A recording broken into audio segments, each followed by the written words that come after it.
Allah yang kami sembah di dalam nama Yesus, kami bersyukur Tuhan buat penyertaan-Mu, kasih sempurna yang telah Engkau berikan bagi kami sampai detik ini, sehingga kami bisa berkumpul bersama saudara seiman kami untuk memuji dan memuliakan nama-Mu. Saat ini Tuhan, berikan ketenangan bagi kami, hati kami sungguh-sungguh mendengarkan firman-Mu pada sore hari ini, untuk mengukus kami yang hadir di tempat ini dalam nama Yesus. Segala kuasa apapun yang mengganggu konsentrasi kami usi dalam nama Yesus tidak akan berkuasa. Biarlah kami Tuhan pada sore hari ini benar-benar mendengarkan firman-Mu. Berkati juga hamba-Mu yang menyampaikan firman-Mu Tuhan. Berikan hikmat, kekuatan. Setiap apapun yang hamba-Mu katakan, biarlah seturut dengan kehendak-Mu. Ini ibadah kami Tuhan, kami serahkan dalam tangan. Di dalam nama Yesus kami berdoa. Amin. Amin. Shalom. Shalom. Baik. Saya berterima kasih kepada Bapak Pastor Senyo yang telah memberikan kesempatan bagi saya untuk menyampaikan firman Tuhan pada sore hari ini.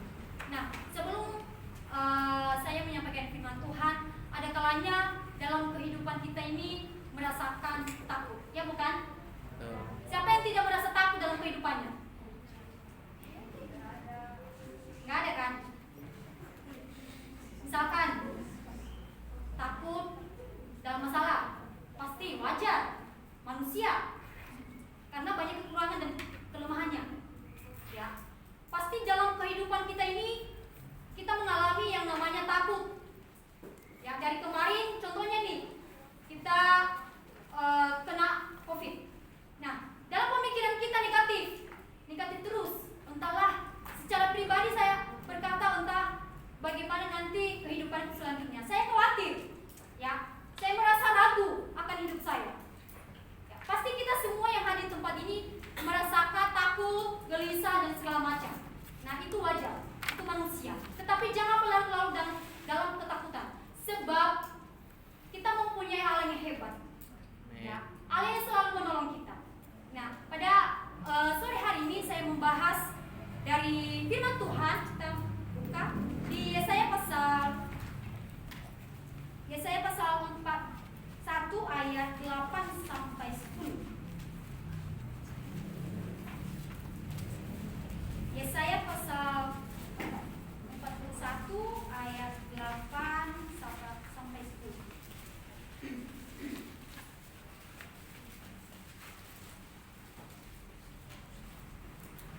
Baik, saya akan membacakannya dari ayat pertama dan Bapak Ibu yang membacakan ayat 9 dan kita nanti bersama-sama ayat yang 10. Dari perkop Israel hamba Tuhan. Tetapi engkau, hai Israel, hambaku, hai Yakub, yang telah kupilih, keturunan Abraham yang kukasihi. Engkau yang telah kuambil dari ujung-ujung bumi, dan yang telah kupanggil dari penjuru-penjurunya. Aku berkata kepadamu, engkau hambaku, aku telah memilih engkau dan tidak menolak engkau. Sama-sama. Janganlah takut, sebab aku menyertai engkau. Janganlah bimbang, sebab aku ini Allahmu. Aku akan meneguhkan, bahkan akan menolong engkau.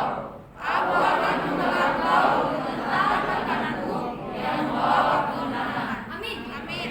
Baik, pada saat ini saya menjelaskan kitab Yesaya ini, yaitu yang ditulis oleh Yesaya sendiri, tahun penulis 700 sebelum Masehi, dan tema besar dari Yesaya ini adalah hukum dan keselamatan. Nah, apa sih tujuan dari Yesaya ini? Yaitu untuk mengetahui bagaimana pola pelayanan Kristus kepada Tuhan dan sesama digenapi seperti yang dicatat dalam keempat Injil. Ya, keempat Injil itu adalah perjanjian baru. Ya, Matius, Markus, Lukas dan Yohanes itu. Nah, saya tidak membahas banyak lebarnya, dan saya mengambil tema pada saat ini yaitu jangan takut, aku menyertaimu.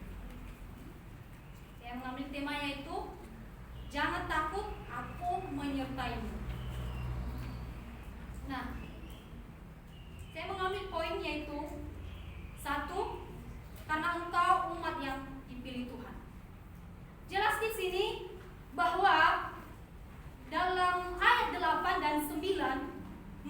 dikatakan, tetapi engkau, hai Israel hambaku, hai Yakub yang telah kupilih, keturunan Abraham yang kukasihi. Engkau yang telah kuambil dari ujung-ujung bumi, dan yang telah kupanggil dari penjuru-penjurunya. Aku berkata kepadamu, engkau hambaku, aku tidak memilih engkau. Aku telah memilih engkau dan tidak menolak engkau. Ini adalah suatu perkataan Tuhan kepada orang Israel. Ya, kalau kita mengetahui latar belakang, bangsa Israel adalah bangsa yang keras hati. Ya. Yang keras hati, yang jauh dari Allah, yang selalu menyakiti hati Tuhan. Tuhan berkata ini yang baik. Tetapi kita melihat bangsa Israel tidak mau taat kepada Tuhan. Tetapi apa yang dikatakan Tuhan kepada bangsa Israel?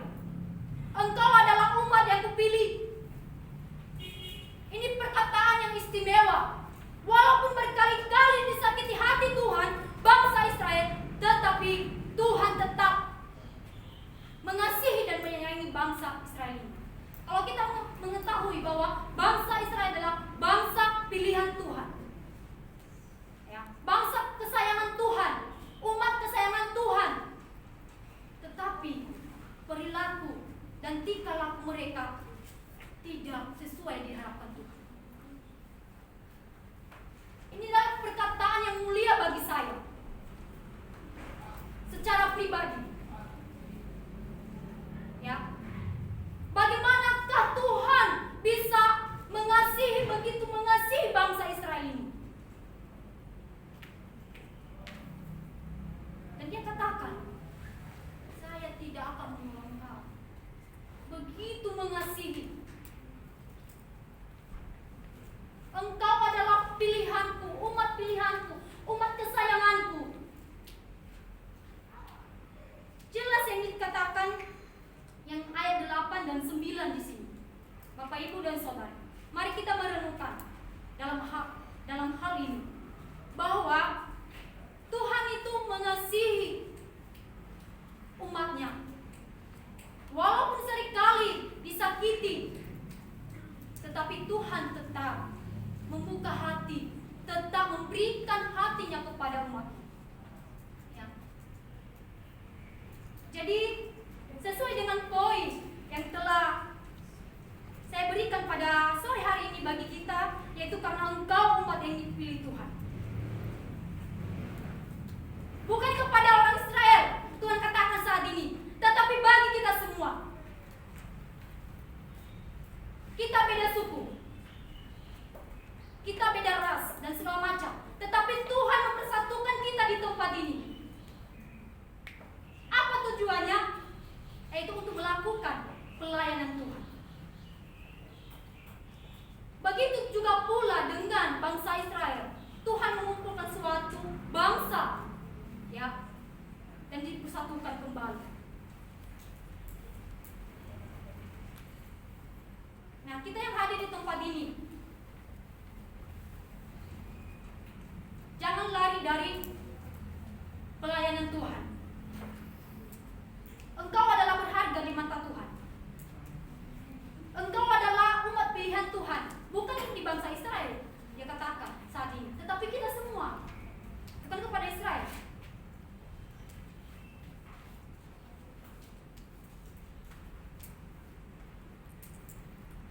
Mari kita melihat kehidupan kita lepas pribadi. Apakah benar-benarkah saya menjadi umat pilihan Tuhan? Bagaimanakah perilaku umat pilihan Tuhan? Umat yang percaya kepada Tuhan. Apakah biasa saja atau bagaimana? Tergantung kita sendiri, pribadi lepas pribadi. Nah, kasih Tuhan sungguh sempurna bagi kehidupan bangsa Israel dan terlebih-lebih bagi kita semua. Nah, di poin yang kedua yang saya ambil, yaitu Tuhan tidak sekali-kali meninggalkan orang yang percaya kepadanya. Ya, Tuhan tidak sekali-kali tidak meninggalkan orang yang percaya kepadanya. Kita melihat dari ayat yang 10, yaitu jangan takut, sebab aku menyertai engkau. Janganlah bimbang, sebab aku ini Allahmu. Aku akan meneguhkan, bahkan akan menolong engkau. Aku akan memegang engkau dengan tangan kananku yang membawa kemenangan.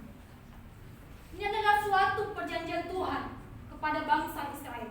Ketika mereka dalam kecemasan, ketika mereka dalam pembuangan di Babel, tetapi kasih Tuhan tetap abadi bagi bangsa Israel. Ya. Ketika mereka jatuh, tapi kasih Allah tetap bagi umat pilihan Tuhan, itu bagi bangsa Israel. Memberikan pengharapan, memberikan janji Tuhan kepada umatnya, yaitu umat Israel. Di sini katakan, jangan takut sebab aku menyertai engkau. Betapa besar kasih Tuhan dalam kehidupan umat Israel pada saat itu. Dimanapun engkau berada, dimanapun engkau injak kakimu, saya akan menyertai engkau. Aku akan menyertai engkau. Suatu perjanjian yang hebat.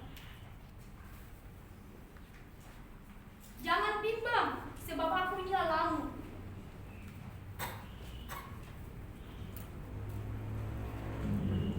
Allah mengatakan kepada bangsa Israel, jangan bimbang, jangan khawatir, jangan cemas, jangan takut dalam segala sesuatu yang kau hadapi. Ada yang penolong yang setia bagimu, yaitu aku, Allah yang hebat. Selanjutnya, aku meneguhkan bahkan akan menolong engkau. Ini perjanjian yang luar biasa dari Tuhan. Ya. Betapa besar kasih Tuhan kepada bangsa Israel. Bukan hanya menyertai saja, tapi memberikan kemenangan yang terakhir.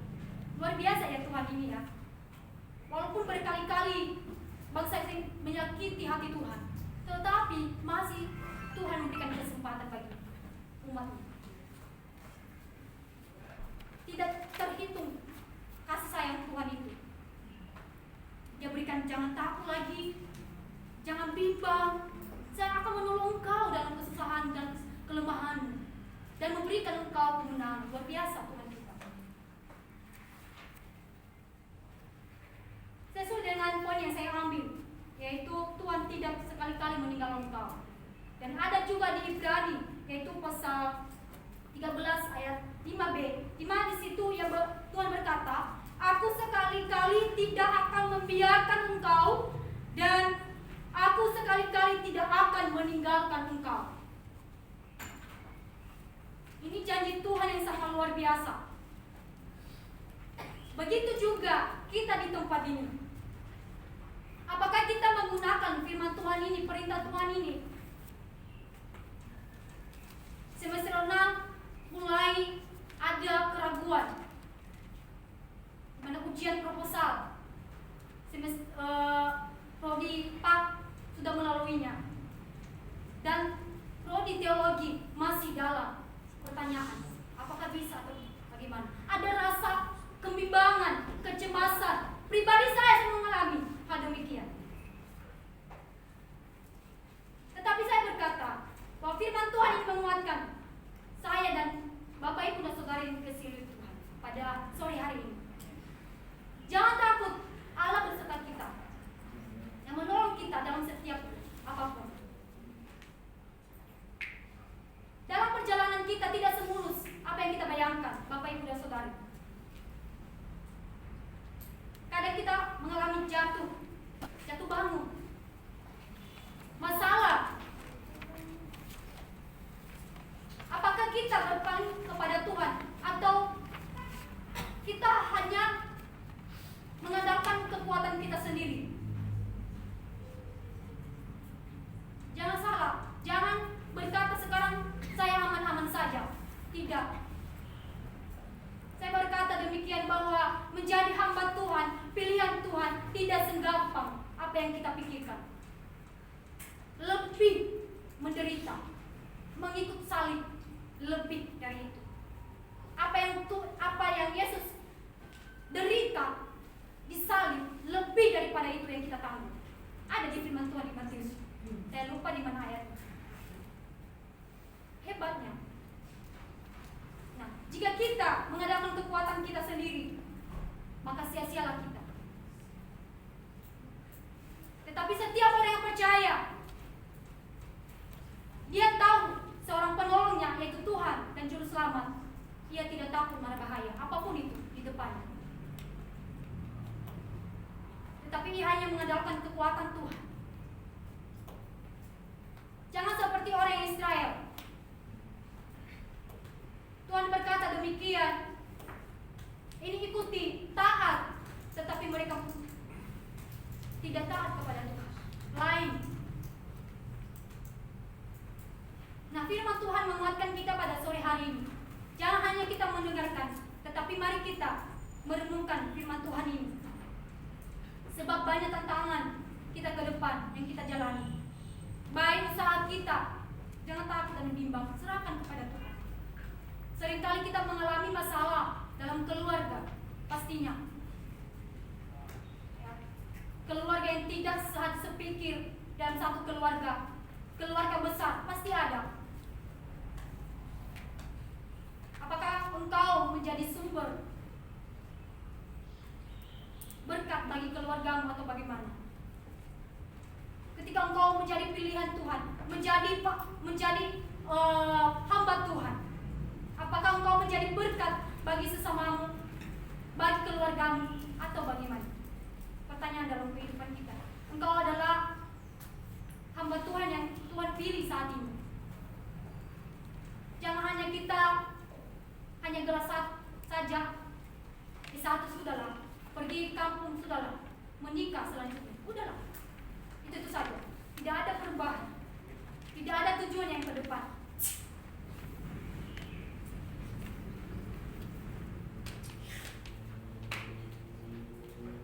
Sadarlah bahwa kita adalah mempunyai Allah yang hebat, yang sama luar biasa bagi kita semua. Dan setiap masalah yang kita hadapi, mari kita taruhkan di tangan Tuhan, di kaki Tuhan, supaya kita dikuatkan. Sebab kita mempunyai Allah yang hebat, yang dahsyat, yang bisa mengubah segala sesuatu. Jangan takut, jangan gelisah. Mari kita selalu sukacita dalam kehidupan kita, menjalani kehidupan yang begitu rumit ini. Bersama dengan Tuhan, kita pasti melaluinya. Amin. Baik, mari kita berdoa. Terima kasih Tuhan, firman-Mu yang telah kami dengar pada sore hari. Sebab kami tidak akan pernah takut dalam menghadapi segala tantangan dan masalah kehidupan kami. Sebab Engkau ada di depan kami yang selalu menopang, Tuhan, yang selalu setia menolong kami dan memberikan kami kemenangan. Tuhan, kuatkan kami dalam segala sesuatu yang kami hadapi ke depan. Dan biarlah kami menjadi hamba-hamba-Mu yang takut akan Tuhan, yang senantiasa bersyukur dalam segala sesuatu. Terima kasih Tuhan, ibadah kami selanjutnya kami serahkan di dalam Tuhan. Dalam nama Yesus kami berdoa. Haleluya. Amin. Amin.